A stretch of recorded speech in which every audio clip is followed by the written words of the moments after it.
में एक क्वेश्चन देखते हैं।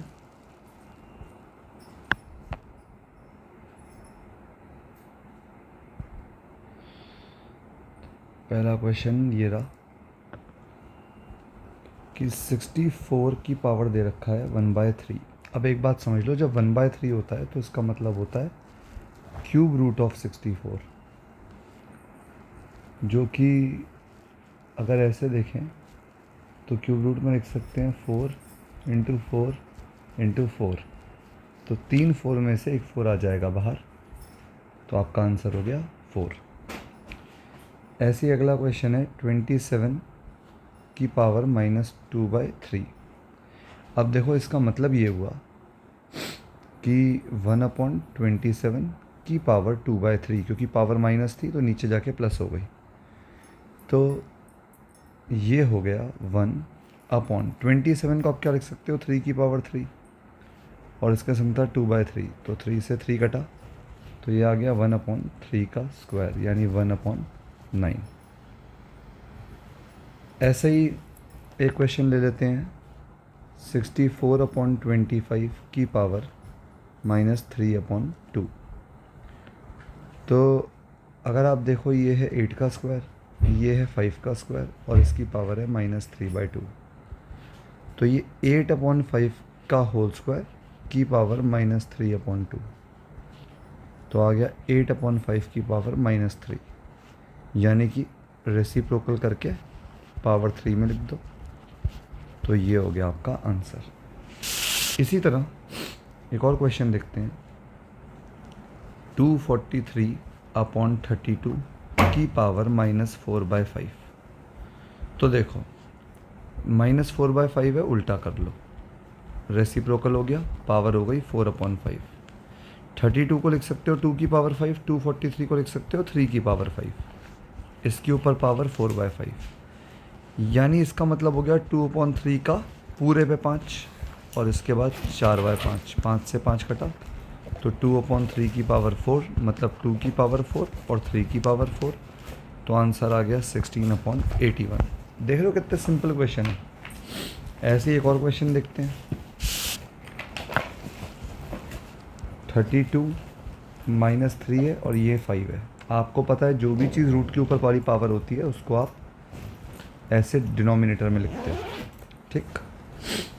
तो 32 को आप लिख सकते हो 2 की पावर 5 इंटू ये -3 की पावर 5, तो 5 से 5 कटा, 2 की पावर -3, यानी 1/2 की पावर 3, तो 1/8। R.D. शर्मा के क्वेश्चंस कर रहा हूँ मैं ये आपके लिए। अब देखो, एक क्वेश्चन है कि अगर क्वेश्चन 5 लिख देता हूँ उसे मैं, 5 6 जो भी कर रहे हैं, अगर XYZ पॉजिटिव रियल नंबर है तो कह रहा है शो करो x की पावर -1y इंटू वाई की पावर -1z इंटू z की पावर -1x। कह रहा है इसको प्रूव करो, ये 1 है। देखो, इसका मतलब क्या हुआ, इसका मतलब हुआ y और x नीचे चला गया, -1 है तो ऊपर z, y नीचे चला गया, ऊपर x, z नीचे चला गया। रूट होता है तो इसका मतलब क्या होता है, पावर 1/2, तो इसकी पावर 1/2, इसकी पावर भी 1/2, इसकी पावर भी 1/2, यानी y 1/2 upon x 1/2, z 1/2 upon y 1/2, x 1/2 upon z 1/2। तो ये कटा, ये कटा, इससे ये कटा, इससे ये कटा, आंसर 1 आ गया। Simple question. नेक्स्ट क्वेश्चन देखना, कह रहा है 4 की पावर 2x अगर 1/32 है तो बताओ x कितना है। बहुत ईजी है, मैंने कहा 4 की पावर 2x ऐसे ही रहने दो, नीचे 32 लिखा है। 32 क्या होता है, 32 होता है 2 की power 2 to the 4 4 to z 16 32 5। अच्छा, इसको और क्या लिख सकते हो, इसको आप लिख सकते हो 2 का स्क्वायर 4 हुआ और बचा हुआ 2x ऊपर, तो 2 की power 2 into 2 4x equal to ये 2 की पावर 5 ऊपर ले आओ तो -5। अब ये और ये सेम कब होंगे, जब बेस सेम हो, वो तो है, और पावर भी सेम हो, तो 4x हो गई -5, तो x हो गई -5/4। सिंपल सा क्वेश्चन था। अगला देखते हैं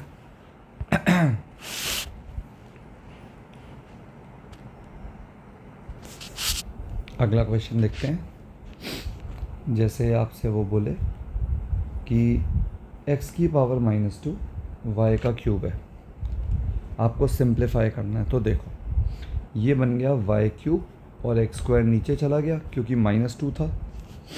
अब देखो इसको आप लिख सकते हो y की पावर 3 x की पावर 2 और इस पूरे की पावर 1/2, क्योंकि रूट है ना। अगर ये क्यूब रूट होता तो नीचे डिवाइड में 3 आता, ऐसे 1/2 आया। तो y 3 इसके ऊपर 1/2, नीचे x2 इसके ऊपर 1/2। तो ये आ गया y 3/2 और x 2 1 2/2। तो ये आ गया y 3/2 और x। सिंपल था। अगला क्वेश्चन अगर मैं आपको दूं सिंप्लीफाई करने को, x की पावर -2/3 y की पावर -1/2 का स्क्वायर। तो इसका अलग से स्क्वायर लगेगा, इस पे भी अलग से स्क्वायर लगेगा। तो सॉरी, कटेगा नहीं, गलती से काट दिया, फिर से लिख देता हूँ। तो x की पावर हो गया ये -2 × 2 -4/3, ये 2 कट गया y -1, यानी x -4/3 और y नीचे चला जाएगा। और क्योंकि x भी -4/3 है तो x भी नीचे चला जाएगा। ये हो गया आंसर। ऐसे ही सोचिए नेक्स्ट क्वेश्चन अगर मैं आपको दूं,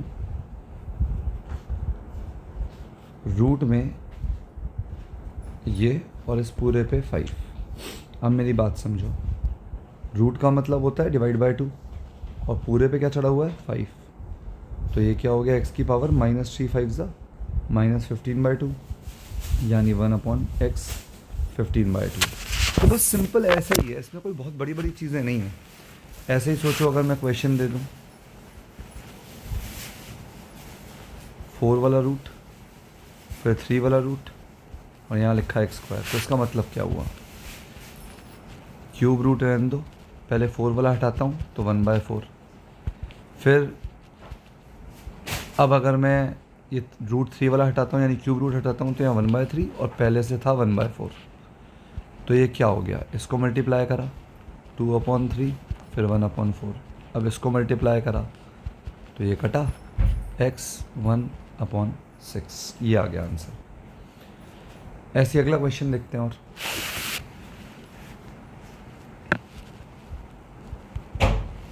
अगर मैं आपसे कहूँ 25x - 1 = 5 की पावर 2x - 1 - 100।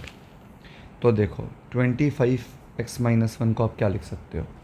5 का स्क्वायर 25 होता है, ऊपर x - 1, इधर आ गया 5 2x - 1 -100। तो मैंने कहा अच्छा -100।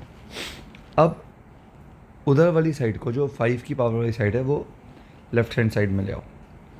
तो आप कहोगे 5 की पावर 2 × x 2x 2 × -1 -2, मतलब इसको इससे मल्टीप्लाई करा फिर इसको इससे मल्टीप्लाई करा, ये वाली साइड इधर ले आए = 100।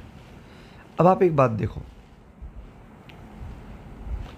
ये 2x - 2 है और ये 2x - 1 है, यहाँ पर एक 5 ज़्यादा है तभी तो 2x - 1 है। ये 2x - 2 है मतलब एक 5 कम है, मतलब 2x में से 2 कम हुए, वहाँ 2x में से 1 कम हुआ। तो अगर आप 5 2x - 2 कॉमन लेते हो तो यहाँ तो पूरा कॉमन ले लिया भाई, ये -2 है ये -1 है, मतलब यहाँ एक ज़्यादा है, तो कॉमन लेने पे एक 5 बच जाएगा क्योंकि एक ज़्यादा था। ठीक है, तो ये आ गया 5 की पावर 2x - 2 मल्टीप्लाई बाय -4 = 100। ये नीचे चला जाएगा। तो 5 की पावर 2x - 2 = 100/-4, यानी -25। तो देखो 5 की पावर 2x - 2, एक मिनट बच्चे, एक छोटी सी गलती हो गई मुझसे, ये -100 था या माइनस चलता जा रहा है, तो -100 नहीं, माइनस से माइनस कटा 25 आएगा। ठीक है, तो 5 की पावर 2x - 2 हो गया 25। तो 5 की पावर 2x - 2 हो गया 5 स्क्वायर। बेस सेम है, बराबर होने के लिए पावर भी सेम होनी चाहिए। तो 2x - 2 हो गया 2, तो 2x हो गया 4, तो x हो गया 2। Simple question. एक क्वेश्चन और देखते हैं। अब क्वेश्चन है 3 मल्टीप्लाई करा 2 की पावर x + 1 माइनस करा 2 की power x plus 2 plus 5 equal to 0 लिखा। अब इसको थोड़ा सा समझने की कोशिश करते हैं। पहले मल्टीप्लाई करते हैं इसको इससे, तो 3 मल्टीप्लाई बाई 2x इसको इससे प्लस 3। अब इसको मैं तोड़ के लिख रहा हूँ, माइनस 2 की पावर x इंटू 2 की पावर 2, भाई पावर प्लस हुई है यानी मल्टीप्लिकेशन में था, प्लस 5 इक्वल टू 0। सिंपल सी चीज़ है। अब आप एक बात देखो, ये ऐसे ही लिखा 3 इंटू 2 की पावर x, उसके बाद ये वाला ले रहा हूँ, 2 का स्क्वायर 4 होता है, तो माइनस 4 इंटू 2 की पावर x जो दे रखा है, बाकी ये वाला 5 और ये वाला 3 8 होता है,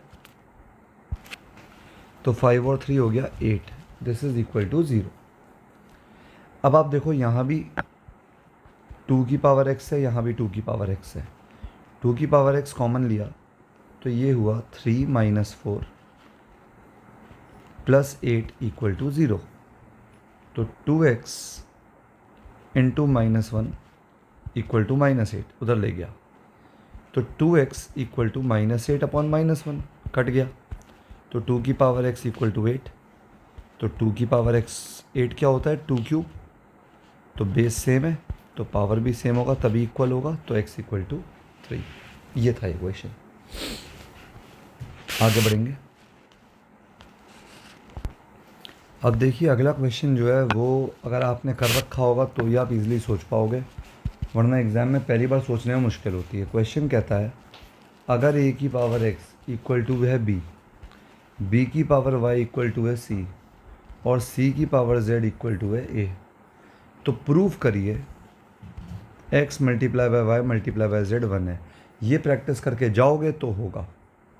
तो इसको आप पता है कैसे करते हो, आप इसमें कहते हो कि देखो सर a की पावर x y z को मैं कैसे लिख सकता हूँ, तो a की पावर x ऊपर मान लो पावर चढ़ी है y z, तो लिख सकते हो ना ऐसे। अब देखो a की पावर x कहाँ है, ये रहा, ये क्या होता है b, तो इसकी जगह आ गया, कलर चेंज करता रहूँगा ताकि आप समझ पाओ मैं क्या कर रहा हूँ। तो ऐसे a की पावर x की जगह आ गया b, ऊपर y z तो रखा ही था। अब देखो ऐसे देखो, इससे मैं कह सकता हूँ b की पावर y और यहाँ z, ठीक है। तो b की पावर y क्या दे रखा है, c, तो मैंने कहा इसकी जगह आ गया c की पावर z। ये सब किसके बराबर चल रहा था, a की पावर x y z के। अब देखो c की पावर z क्या दे रखा है, a, तो a x y z, c की पावर z क्या दे रखा है, a, तो ये हो गया a। अब a पे कुछ पावर तो बची नहीं है, तो पावर क्या मानते हैं 1, तो ये पूरे इक्वल है, तो बेस तो इक्वल है, पावर भी इक्वल होनी चाहिए, तो यानी एक्स वाई जेड क्या होना चाहिए 1। यही तो आपको प्रूफ करना था, हो गया प्रूफ। क्वेश्चन सिंपल था पर आपको पता होना चाहिए अप्रोच कैसे करना है, वरना आप नहीं कर पाओगे ये। इसी तरह एक क्वेश्चन और दिखाता हूँ इसी तगड़े तरीके का, कि आपको पहले एक बार कम से कम करा हुआ होना चाहिए। देखो जैसे अगर मैं कहूँ कि 5 का स्क्वायर इक्वल टू एक्स, तो 5 होता है x की पावर 1/2, यानी ये इधर जाता है तो हम ऐसे लिखते हैं ना, 5 का स्क्वायर x है तो 5 हो गया रूट x, तो रूट x का मतलब होता है 1/2। तो इसी तरह अगर 5 का स्क्वायर x है तो 5 होता है x की पावर 1/2। वैसे ही 5 क्यूब अगर x है तो 5 होता है x 1/3। ऐसे ही अगर मान लो मैं तुमसे बोलूँ कि कोई नंबर है k की पावर 5 इक्वल टू x, तो k क्या होगा, x की पावर 1/5। कहने का मतलब है ये जब इधर जाता है तो 1 करके लिखा जाता है, ठीक है। ये कंसेप्ट पहले आपको पता होना चाहिए। अब सुनो क्वेश्चन क्या कहता है, और इम्पॉर्टेंट क्वेश्चन है काफ़ी है। वो कहता है अगर a की पावर x बराबर है b की पावर y बराबर है c की पावर z और b स्क्वायर बराबर है ac, तो प्रूव करो कि y है 2xz upon x plus z। Important question माना जाता है। इसमें आप क्या करते हो, आप कहते हो कि गगन सर a की पावर x को माना है b की पावर y इक्वल टू माना है c की पावर z गिवन है। आप इस पूरे को k मान लो। तो अगर इन दोनों को सोचो तो a की पावर x भी k है, इन दोनों को सोचो तो b की पावर y भी k है, और इन दोनों को सोचो तो c की पावर z भी k है। यानी a कितना है, k की पावर 1/x अभी जो पढ़ा था, b क्या है, k की पावर 1/y, और c क्या है, k की पावर 1/z। पहला स्टेप तो आपको यहाँ आना चाहिए। फिर आप कहोगे हमें गिवन क्या है, हमें गिवन है कि b स्क्वायर है ac। तो आप कहोगे b स्क्वायर गगन सर है ac गिवन है, b की जगह क्या लिखो, ये लिखो, यानी सर k की पावर 1/y। स्क्वायर है तो इसका स्क्वायर करो, a की जगह क्या लिखोगे, ये k की पावर 1/x, c की जगह क्या लिखोगे, ये k की पावर 1/z। तो देखो k की पावर 1 2 ज़ा 2/y is equal to, base से में पावर ऐड हो जाएंगी। ये हो गया आपका कि सर ये इक्वल तभी होगा जब बेस तो सेम है ही, संग में पावर भी सेम हो। यानी कि 2/y बराबर होना चाहिए 1/x प्लस 1/z के। एलसीएम ले लो, ये इधर गया, ये इधर गया, तो 2/y equal to z plus x/xz। हमें निकालना है y, तो y इधर चला गया, ये पूरा नीचे चला गया और ये ऊपर चला गया, तो 2 इंटू xz, वो पूरा नीचे आ गया, z प्लस एक्स या x प्लस z कुछ भी लिखो, इक्वल टू y। ये आया, और ज़रा ये देखो, यही तो निकालना था कि y है 2xz/x प्लस z। तो ये अप्रोच रहती है इस क्वेश्चन की, एक मेन क्वेश्चन माना जाता है। तो इसको प्रैक्टिस करिए अच्छे से। इस लेक्चर के लिए इतना ही, थैंक यू।